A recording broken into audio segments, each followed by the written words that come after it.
बच्चों, मैं मनोज भगत MB classes अब प्रॉपर गाइडेंस में आपका स्वागत करता हूं। बच्चों, आज मैं आप लोगों के लिए लेकर आया हूं क्यूब से रिलेटेड सारी जानकारियां जो मैं आपको इस वीडियो के माध्यम से प्रोवाइड करने जा रहा हूं। तो चलिए और चलकर सीखिए। देखिए क्यूब में क्या क्या चीज़ें होती है। मैं आपको क्यूब से रिलेटेड सारी फार्मूला सब कुछ बताने जा रहा हूँ। देखिए, जैसे कि मैं यहाँ पर एक क्यूब बना लिया हूँ। ये जो क्यूब है बच्चों, ये 6 स्क्वायर फेस से बना हुआ है। और जैसा कि आप जानते हैं कि स्क्वायर का ईच साइड क्या होता है, इक्वल होता है। तो यहाँ क्यूब है जो इसमें सबसे पहले गौर करने वाला बात यह है कि ये कितने स्क्वायर फेसेस से बना है। तो इसमें टोटल स्क्वायर फेस है 6। आप यहाँ देख सकते हैं, मैं क्यूब का नेट को खोलकर आपके सामने रख दिया हूँ। आप देखिए 1 2 3 4 5 और 6, ये 6 फेसेस हैं क्यूब के। ठीक है बच्चों, चलिए अब मैं आपको यहाँ पे क्या बताने जा रहा हूँ। फेस 6 हो गया। अब देखिए इसमें वर्टेक्स कितना है। वर्टेक्स जो है, F का मतलब ये फेस, ये वर्टेक्स, इसको आप प्लूरल लिखिए, इसको आप फेसेस लिखिए, इसको वर्टिसेस लिखिए। और एक होता है क्या, एज, तो इसको आप लिखिएगा एजेज। तो आप देखिए इसमें ये जो 3 चीज़ है, तो वर्टेक्स कितना है। तो वर्टेक्स क्या होता है, जैसे ये कॉर्नर पॉइंट को वर्टेक्स कहेंगे। ठीक है, तो इसमें काउंट कर लीजिए 1 2 3 4 5 6 7 8। तो वर्टेक्स इसमें 8 होगा। वर्टेक्स इसमें कितना होगा, 8 vertices are there. How many faces are there, there are 6 faces. And how many edges are there, look, E stands for edges and there are how many edges। चलिए इसको काउंट करते हैं। तो आप देखिए, जब हम इस सामने वाला स्क्वायर फेस को लेते हैं तो इसमें 4 एजेज, और ठीक उसके अपोजिट वाला फेस को लेते हैं तो उसमें भी 4 एजेज। तो 4 और 4 8 एजेज हो गया। और जब हम लोग राइट हैंड साइड के फेसेस को लेते हैं तो उसमें भी 4 था, बट 2 कॉमन था। ठीक है, जो सामने वाला और बैक वाला में था, तो इससे 2 हुआ, और उसके ठीक अपोजिट में 2। तो इस तरह से 2 2 4 और 8 12 एजेज हो गया, 12 एजेज। तो बच्चों यहाँ पर क्या है कि आपको ज़रूर पता होना चाहिए कि आइलर्स फार्मूला, आइलर्स ने एक फार्मूला दिए थे, वो सॉलिड ज्योमेट्री से रिलेटेड होता है। तो आइलर्स फार्मूला जो होता है EULER'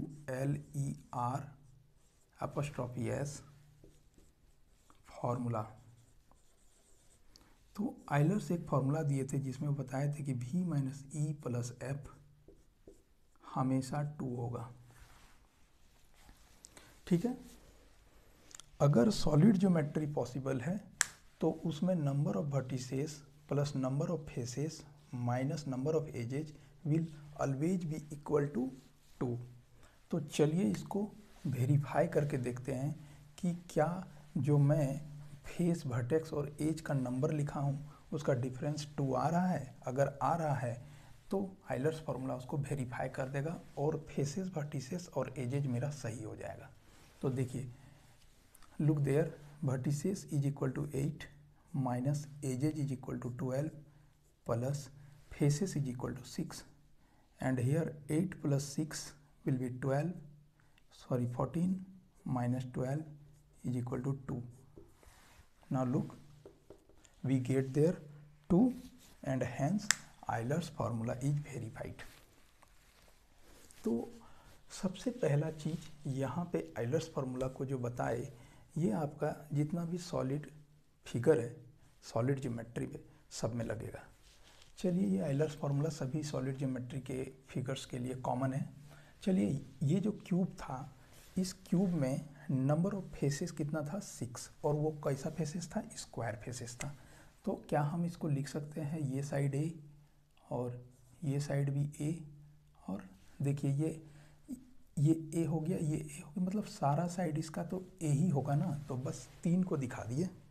3 को कैसे दिखा दिए कि जैसे देखिए, एक ऐसे था और एक इसमें ऐसे परपेंडिकुलर था और एक ऐसे था।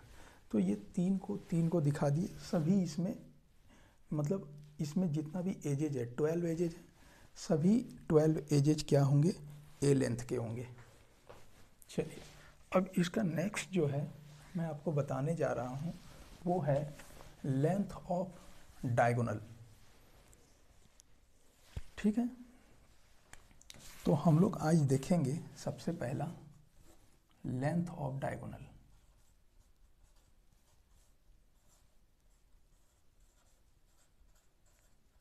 दूसरा हम लोग देखेंगे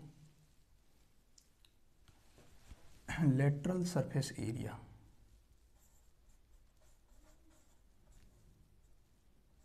लेटरल सरफेस एरिया। और तीसरा हम लोग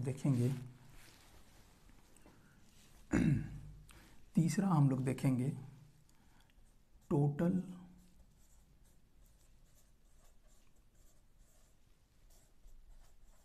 सरफेस एरिया। और चौथा जो हम लोग देखेंगे वो देखेंगे वॉल्यूम।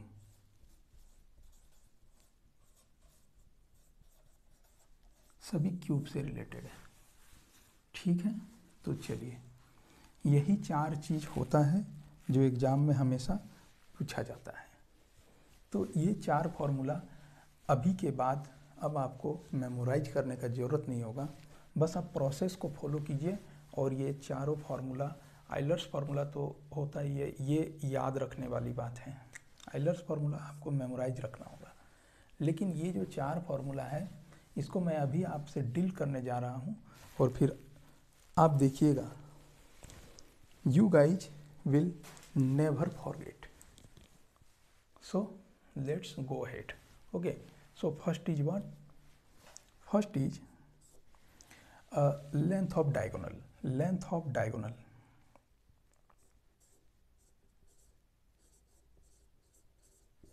जो होता है वो क्या होता है? √3a यूनिट होता है। अब ये कैसे होता है तो मैं आपको यहाँ फिगर में समझाने जा रहा हूँ। चलिए, यहाँ से आप गौर कीजिए। लुक, आप देखिए क्या है कि अब आपको ये 3D जो फिगर है, 3 डायमेंशनल फिगर है, इसको अगर आप केवल एक सरफेस में बना देना चाहेंगे और समझना चाहेंगे तो ये बहुत मुश्किल होगा। तो आपको क्या करना है कि ये सॉलिड फिगर को हमेशा स्पेस में बनाया जाता है। तो आप सोचिए कि जो डाइस होता है, डाइस जिसे आप लूडो खेलते हैं, उस डाइस को आप एक प्लेन टेबल के सरफेस पर रख दीजिए और उसको आप विजुअलाइज करने का कोशिश कीजिए। अगर आप उसको विजुअलाइज कर पा रहे हैं तो अभी ये सारी चीज़ें आपकी क्लियर होगी। चलिए, तो देखिए क्या है कि अगर मैं आपको समझाना चाहूँ कि एक स्क्वायर है, अगर उसका यह साइड ए है, ये साइड ए है, तो इसका डायगोनल का लेंथ कितना हो जाता है? पाइथागोरस फार्मूला से आपको पता है कि ये जो लेंथ ऑफ डायगोनल है, ये जब राइट एंगल हो गया तो ये भी P और B दोनों का स्क्वायर का रूट अंडर हो जाएगा डायगोनल। तो यहाँ देखिए a² + a², इसका मतलब 2a²। तो ये हो गया a√2। a√2 जब ये हो गया, यानी कि a√2 या √2a, तो √2a जो हो गया, ये √2a यूनिट, तो वो अगर हम मान लें कि अगर मेरा एक स्क्वायर ये नीचे वाला लेते हैं जो बॉटम जो सरफेस पे रखा हुआ है उसको अगर लें तो उसके लिए ये हो जाएगा length of diagonal. Got it? Then this angle will be 90 degree. This angle will be 90 degree.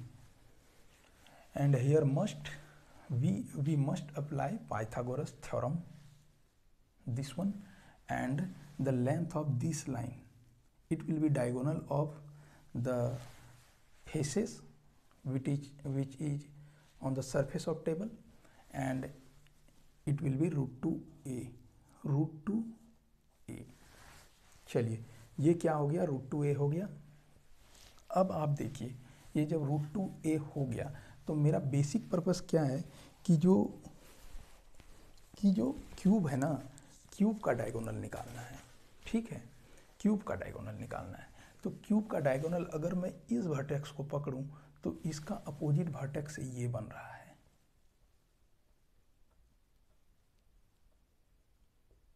ये देखिए, आप विजुअलाइज करने का कोशिश कीजिए. यहाँ पे अगर आप देख के समझिएगा तो लगेगा कि ये क्या है. आप अगर इसको विजुअलाइज कर पा रहे हैं तो आप समझ पाइएगा.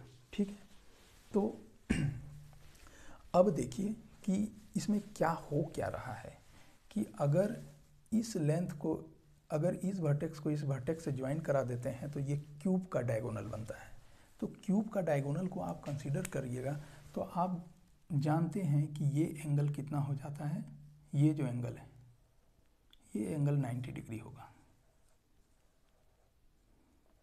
जब ये एंगल 90 डिग्री होगा और ये √2a है और ये a है तो ये भी a हो जाएगा, ये वाला साइड भी a हो जाएगा. तो ये डायगोनल होगा क्यूब का. तो क्यूब का डायगोनल को निकालेंगे तो फिर से ये क्या बन गया, एक राइट एंगल ट्रायंगल बन गया. तो ये जो लेंथ है ये कितना हो जाएगा. अब देखिए वहाँ पर हो जाएगा रूट के अंदर में √2a का होल स्क्वायर और प्लस a स्क्वायर, ये a का स्क्वायर. तो √2 का √2 का स्क्वायर क्या होता है, फ्रेश 2 होता है और a स्क्वायर. तो 2a स्क्वायर हो गया और ये ऑलरेडी है a स्क्वायर. तो यहाँ से क्या हो गया 3a स्क्वायर. तो ये क्या हो गया a√3 या √3a. तो वही चीज़ बता रहे थे कि ये वाला जो लेंथ हो गया ये कितना हो गया, ये हो गया √3a. ठीक है, ये लेंथ क्या हो गया मेरा √3a हो गया, ये वाला लेंथ. क्लियर, ये वाला लेंथ हो गया मेरा √3a. तो यही वाला लेंथ क्या था मेरा, डायगोनल था. ठीक है, तो डायगोनल मेरा क्या हो गया √3a यूनिट. ये फॉर्मूला और इसका इलेबोरेशन यहाँ से है. ठीक है, नेक्स्ट हम लोग आगे क्या करते हैं. अब हम लोग क्या करेंगे, लेटरल सरफेस एरिया निकालेंगे. तो सबसे पहले आपको जानना चाहिए कि लेटरल सरफेस एरिया क्या होता है. चलिए इसको इरेज करते हैं.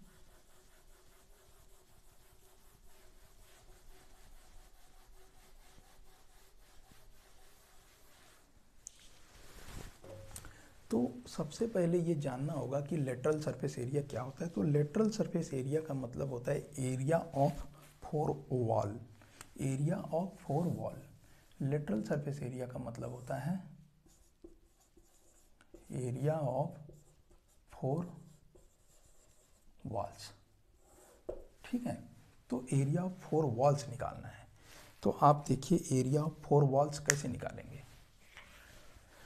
अब आप फिर से क्यूब को विजुअलाइज कीजिए. उसके लिए एक नेट भी बनाकर रखे हैं. बस 4 वॉल्स में आपको क्या करना है कि बॉटम को और टॉप को छोड़ देना है. देखिए एक हमेशा ये बॉटम हो गया, ये बॉटम हो गया और टॉप हो गया. तो बचा क्या मेरा 1 2 3 4 स्क्वायर. और एक स्क्वायर का एरिया कितना होता है a स्क्वायर, साइड स्क्वायर. तो 4 स्क्वायर का एरिया कितना हो जाएगा 4a square. Lateral surface area हो जाएगा 4a ए स्क्वायर यूनिट। ठीक है, ये हो जाएगा। अब देखिए इसको भी एलिब्रेट कर देते हैं। ये सेकेंड वाला का भी एरिया ए स्क्वायर है, थर्ड वाला का भी एरिया ए स्क्वायर है, सब का एरिया ए स्क्वायर है। इसका भी एरिया ए स्क्वायर है, इसका भी एरिया ए स्क्वायर है, इसका भी एरिया ए स्क्वायर है, और इसका भी एरिया ए स्क्वायर है। लेकिन आपको लेटरल सरफेस एरिया में बॉटम को यानी 1 नंबर को और टॉप यानी कि 6 नंबर को छोड़ देना है। ठीक है, तो बचा क्या मेरे पास, 4 स्क्वायर बचा। और सबका एरिया क्या होता है, एरिया ऑफ ए स्क्वायर होता है, ये आपको प्लेन ज्योमेट्री में पता होगा, area of square each side square. और अगर साइड ए है तो ए स्क्वायर, और एरिया को हमेशा हम लोग स्क्वायर यूनिट में लिखते हैं।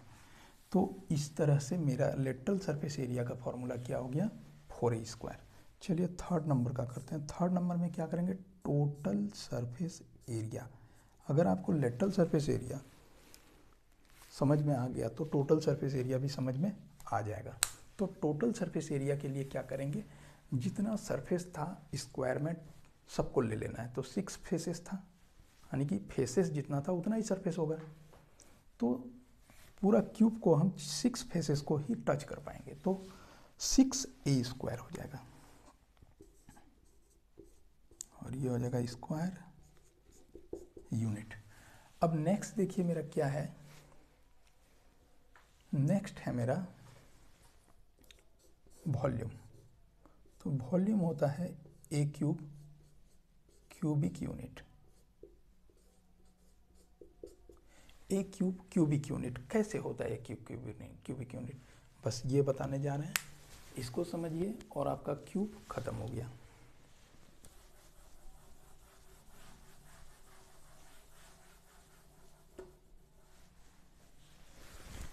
तो देखिए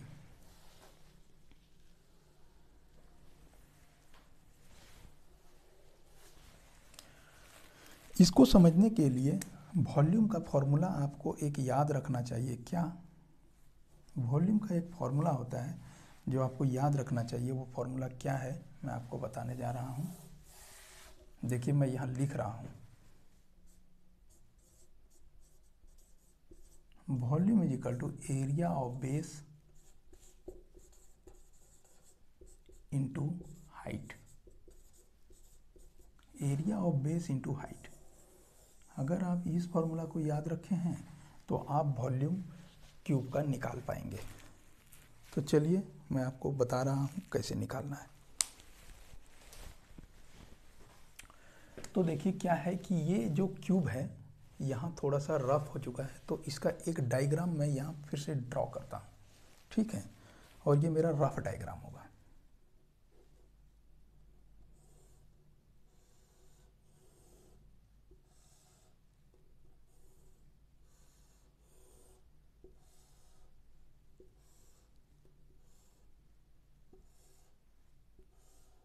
चलिए ये जो क्यूब है इसमें साइड मेजर सारा साइड ए लेंथ का है।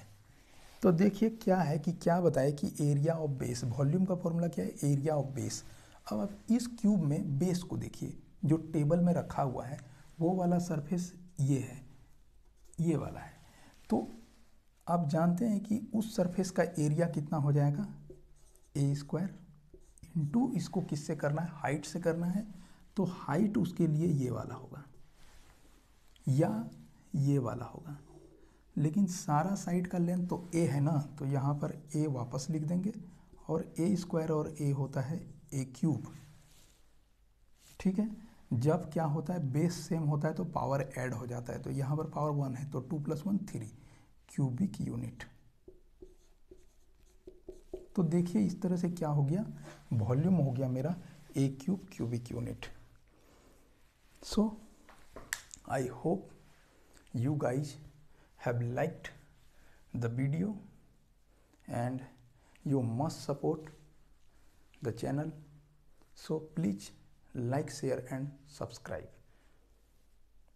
I will bring next video on cuboid. Okay, till then, take care, bye bye.